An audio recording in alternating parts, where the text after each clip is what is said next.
നമസ്കാരം. American state ഡിപ്പാർട്ട്മെൻറ്റിൻ്റെ ഏറ്റവും പുതിയ റിപ്പോർട്ടിൽ പറഞ്ഞിരിക്കുന്നത് തൈവാനെ പോലെ ചൈനയ്ക്ക് ഏറ്റവും പ്രധാനപ്പെട്ട ഒന്നാണ് അരുണാചൽ പ്രദേശും. 2027 തൈവാൻ സ്വന്തമാക്കുക എന്നുള്ളതാണ് അവരുടെ ലക്ഷ്യം. അതിനാണ് തൈവാന് ചുറ്റുമുള്ള കടലിൽ അവരുടെ നാവിക വ്യൂഹങ്ങൾ, പടക്കപ്പലുകൾ, ആണവ പോർമുനയുള്ള മിസൈലുകൾ എല്ലാം ചേർത്ത് ഒരു ഉപരോധം സൃഷ്ടിച്ചിരിക്കുന്നത്. സേന അവിടെ അങ്ങനെ വളഞ്ഞിരിക്കുകയാണ് തൈവാനെ അവർ. ഇപ്പോൾ തന്നെ അമേരിക്ക എന്ന് പറയുന്ന ഒരു രാജ്യത്തിനെ പേടിച്ചുകൊണ്ടാണ് ചൈന ഇതുവരെ ഒന്നും ചെയ്യാതെ ഇരിക്കുന്നത്. അപ്പോൾ ആ ഒരു ആശങ്കയുണ്ട്. അതുപോലെ തന്നെ പ്രധാനപ്പെട്ടതാണ് അവർക്ക് അരുണാചൽ പ്രദേശും എന്നാണ് അമേരിക്കയുടെ സ്റ്റേറ്റ് ഡിപ്പാർട്ട്മെൻറ്റ് ഇപ്പോൾ പുറത്തിറക്കിയ ഒരു കുറിപ്പിൽ പറയുന്നത്. ഇത് പക്ഷേ അതേപടി നമുക്ക് ഇന്ത്യക്ക് വിഴുങ്ങാൻ കഴിയില്ല. കാരണം എന്തെന്നു വെച്ചാൽ ചൈനയെ കാണിച്ച് ഇന്ത്യയെ പേടിപ്പിച്ചു നിർത്തുക എന്നുള്ളത് ഒരു തരത്തിലൊരു പീഡനമാണത്. നിർത്തുക ആയിരുന്നു അമേരിക്കയുടെ നയം. അങ്ങനെ പേടിപ്പിച്ച് നിർത്തുക എന്നുള്ളൊരു നയമാണ്. ഇത് കണ്ട് മുൻ ഭരണാധികാരികൾ പലരും പേടിച്ചിട്ടുണ്ട്. പക്ഷേ ഇപ്പോഴത്തെ ഭരണകൂടം പേടിക്കുന്നില്ല എന്നുള്ളതാണ്. കാരണം അരുണാചൽ പ്രദേശിന് ഒന്നും സംഭവിക്കാതിരിക്കാൻ പാകത്തിൽ അവിടേക്ക് കണ്ടക്ടിവിറ്റി എല്ലാം ചെയ്തു വെച്ചിട്ടായിരിക്കുന്നേ.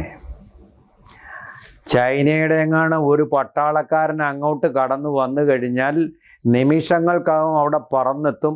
അതുപോലെ കരമാർഗത്തിലൂടെ ആയുധങ്ങൾ അവിടെ പാഞ്ഞെത്തും പറന്നെത്തും. ഇത് രണ്ടും സംഭവിച്ചിരിക്കും. ആ തരത്തിൽ അതിൻ്റെ പ്രതിരോധം ശക്തമാക്കി വെച്ചിരിക്കുക. അതുകൊണ്ട് ഒരു പേടിയില്ല, ഭയവുമില്ല. അത്ര സുരക്ഷിതമാണ്.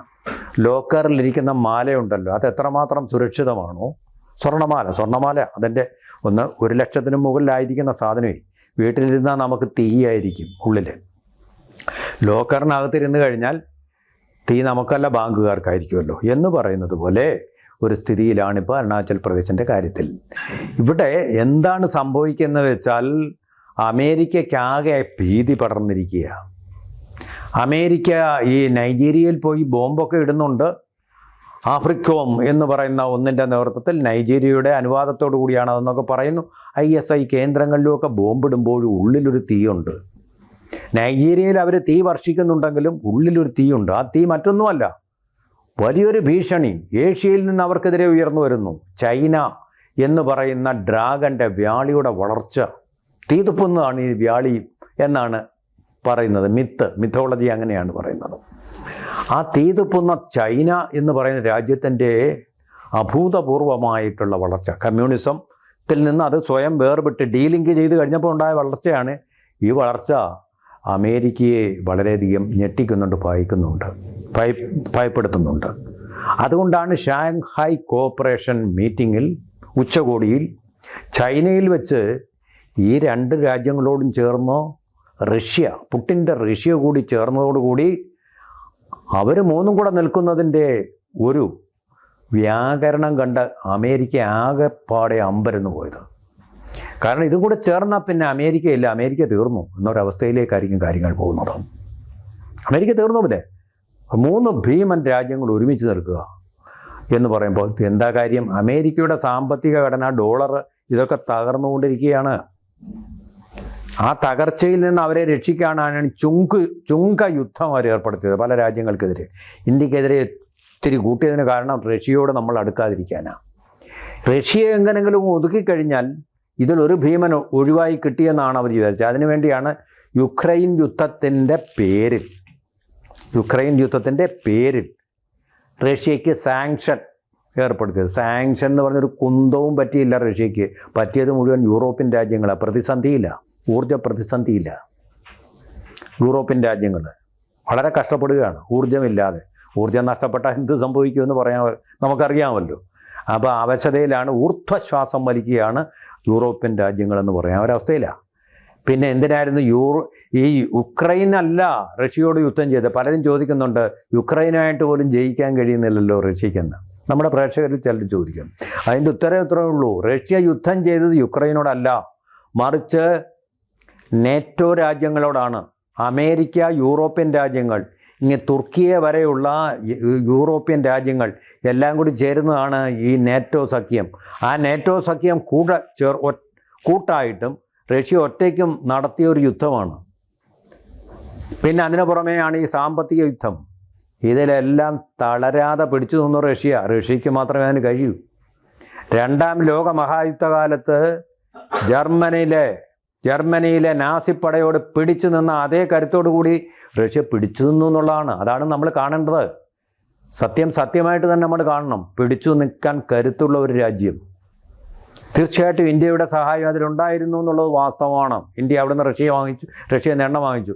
അത് യുക്രൈനെതിരെ യുദ്ധം ചെയ്യാനല്ല, ഇന്ത്യക്ക് ലാഭം ഉണ്ടാകാൻ വേണ്ടി. പിന്നെ അല്ലാതെ ഇന്ത്യക്ക് നഷ്ടം ഉണ്ടാകാൻ വേണ്ടിയാണ് നമ്മൾ കച്ചവടം നടത്തുന്നത്. ഏറ്റവും വിലക്കുറവിൽ റുപ്പിയെ അങ്ങോട്ട് കൊടുത്താൽ നമുക്ക് ഇങ്ങോട്ട് പെട്രോൾ കിട്ടും. അതല്ലേ ഇന്ത്യ നോക്കേണ്ടത്? ഇന്ത്യക്ക് അത് നോക്കിയേ പറ്റൂ. കാരണം അല്ലെങ്കിൽ ഇന്ത്യയിൽ ഈ കൂടുതൽ വില കൊടുത്ത് എണ്ണ വാങ്ങിയാൽ ഇന്ത്യയിൽ കൂടുതൽ ആളുകൾ പട്ടിണിയിൽ കിടക്കും. ഇപ്പോൾ പട്ടിണിക്കാരുടെ എണ്ണം നമ്മൾ കുറച്ചുകൊണ്ട് വരിക. ഇതൊക്കെ കാര്യങ്ങൾ മനസ്സിലാക്കണം. അതിന് റഷ്യ നമ്മളെ സഹായിച്ചു എന്നുള്ളതാണ്. റഷ്യയെ നമ്മൾ സഹായിച്ചു എന്നുള്ളതിനേക്കാൾ കൂടുതൽ പറഞ്ഞു വരുന്നത് ഈ ചൈനയുമായിട്ടും റഷ്യയുമായിട്ടും ഇന്ത്യ ബന്ധം നിലനിർത്തുക. അങ്ങനെ ബന്ധം നിലനിർത്തുന്നിടത്തോളം കാലം പാകിസ്ഥാനോ ബംഗ്ലാദേശോ അല്ലെങ്കിൽ മാലിദ്വീപോ ഒന്നും നമുക്കൊരു ഭീഷണിയല്ല. ശ്രീലങ്കയുമായിട്ട് ഏറ്റവും അടുത്ത സൗഹൃദം പുലർത്തുന്ന രാജ്യം ഇന്ത്യയാണ് ഇപ്പോഴും. അവിടെ ഈ കെടുതികൾ വന്നപ്പോൾ ഏറ്റവും കൂടുതൽ ആദ്യമെത്തി സഹായിച്ചതും ഇന്ത്യ തന്നെയാണ്. ആ ബന്ധത്തിനൊരു കുഴപ്പമില്ല. അപ്പം അങ്ങനെ ഒരു ജിയോ പൊളിറ്റിക്സ് ഏഷ്യയിൽ തിരിഞ്ഞു വന്നിരിക്കുക. ഏഷ്യയെ പേടിക്കാൻ തുടങ്ങിയിരിക്കുന്നു യൂറോപ്പും അമേരിക്കയും. ചൈനയുടെ വളർച്ച കൊണ്ട് അതിനോടൊപ്പം തന്നെ കട്ടയ്ക്ക് ഇന്ത്യയും മത്സരിച്ച് മുന്നേറുക. ചൈനയുടെ ഇപ്പോഴത്തെ വളർച്ച നിൽക്കൻ്റെ ഒരു 8 ഇരട്ടി വേഗത്തിൽ ഇന്ത്യ വളർന്നുകൊണ്ടിരിക്കുക. എന്ന് വിചാരിച്ച് ചൈനയോടം വളർന്നു എന്നർത്ഥമില്ല. അവിടെ കമ്മ്യൂണിസം എന്ന് അവസാനിച്ചു അത് വളരാൻ തുടങ്ങി. പിന്നെ ഇന്ത്യയുടെ വളർച്ചയ്ക്ക് അത്രയും സമയമെടുക്കാനുള്ള പ്രധാനപ്പെട്ട കാര്യം ചൈനയിലുള്ളത് പാർട്ടി കോൺഗ്രസ് ആണ്, ഇന്ത്യയിലുള്ളത് കോൺഗ്രസ് പാർട്ടിയാണ്. ഈ ഒരു വ്യത്യാസം കൊണ്ടാണ് ഈ വളർച്ച ഇത്രയും താമസിച്ചു പോയത്. അല്ലെങ്കിൽ എന്നെ ചൈനയേക്കാൾ വലിയ ഏഷ്യൻ വൻ ശക്തിയായിട്ട് ഇന്ത്യ മാറിയനെ, അമേരിക്ക പേടിക്കുന്ന രാജ്യമായിട്ട് മാറിയനെ എന്നെ ഇപ്പം തന്നെ പേടിക്കാൻ തുടങ്ങിയിട്ടുണ്ട്. അതുകൊണ്ടാണ് ഈ ചുങ്കം ഏർപ്പെടുത്തിയത്. അപ്പോൾ ഇവിടെ ഇപ്പോൾ സംഭവിക്കാൻ പോകുന്ന ചൈനയ്ക്കൊരു പോളിസി മാറ്റം വന്നിട്ടുണ്ട്. ഇന്ത്യ വളർന്നു വരുന്ന ശക്തിയാണ്, ഇന്ത്യയെ പിണക്കരുത്. ഇന്ത്യയെ പിണക്കാതെ ഇന്ത്യയെ ഉപയോഗിച്ചുകൊണ്ട് അമേരിക്കയെ മാറ്റി നിർത്തണം. അങ്ങനെ തൈവാൻ പിടിക്കണമെന്നൊരു ലക്ഷ്യത്തിലേക്കാണ് അവർ പോകുന്നത്. അമേരിക്ക എന്താ ആഗ്രഹിക്കുന്നത്? ഇന്ത്യയെ പിടിച്ചുകൊണ്ട് ഈ തൈവാനെ ചൈന ആക്രമിക്കുന്നത് തടയണം. തൊട്ടടുത്ത രാജ്യമായതുകൊണ്ട് ആ ഒരു സൗകര്യം ഉപയോഗിച്ചുകൊണ്ട്. റഷ്യക്ക് ഇങ്ങനെ താല്പര്യമൊന്നുമില്ല. റഷ്യക്ക് അതിൻ്റെ പെട്രോളിൻ്റെ കച്ചവടം ഇന്ത്യയുമായിട്ട് നടക്കണമെന്നേ ഉള്ളൂ. പക്ഷേ ഇന്ത്യ പറയാതെ തന്നെ ബംഗ്ലാദേശിനോട് പറയേണ്ടതെല്ലാം അവർ പറഞ്ഞു.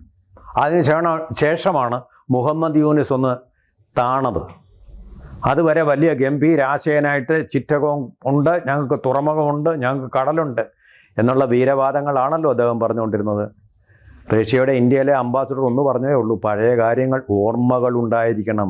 എങ്ങനെയാണ് നിങ്ങളായതെന്ന് നിങ്ങൾ ഓർക്കണം. നിങ്ങൾ ഓർക്കുക നിങ്ങൾ എങ്ങനെ എന്ന് കടമ്മനിട്ട രാമകൃഷ്ണൻ പാടിയതുപോലെ ഒരു ചോദ്യം ചോദിച്ചതേ ഉള്ളൂ. അതുപോലെ ഇന്ത്യയുമായിട്ടുള്ള സൗഹൃദം കളഞ്ഞു കുളിച്ചെന്നൊരു മുന്നറിയിപ്പും കൊടുത്തു. അതോടുകൂടി തീർന്നു മുഹമ്മദ് യൂനിസ്. അത്രയേ ഉള്ളൂ. ഇന്ത്യയുമായിട്ട് യാതൊരു വിധത്തിലുള്ള കുഴപ്പങ്ങളും ഉണ്ടാക്കാൻ ഞങ്ങൾ ആഗ്രഹിക്കുന്നില്ലെന്ന് അദ്ദേഹം ആണയിട്ട് പറഞ്ഞു. പക്ഷേ അതിനുശേഷമാണ് അമൃത് മണ്ഡൽ എന്നും പറഞ്ഞ ഒരാളിനെ, ഒരു ദളിതനെ അവിടുത്തെ തീവ്രവാദികൾ കൊന്നത്. അതിന് വേണ്ട നടപടിയെടുത്തില്ലെങ്കിൽ യൂനിസ് വിവരം അറിയും. ഒന്നാമത്തെ കാര്യം അത്. അപ്പോൾ റഷ്യ, ചൈന, അതുപോലെ ഇന്ത്യ. പക്ഷേ ഇങ്ങനെ കൂട്ടുകെട്ടുണ്ടെങ്കിലും ചൈനയെ അമിതമായിട്ടൊന്നും നമ്മൾ വിശ്വസിക്കുന്നില്ല.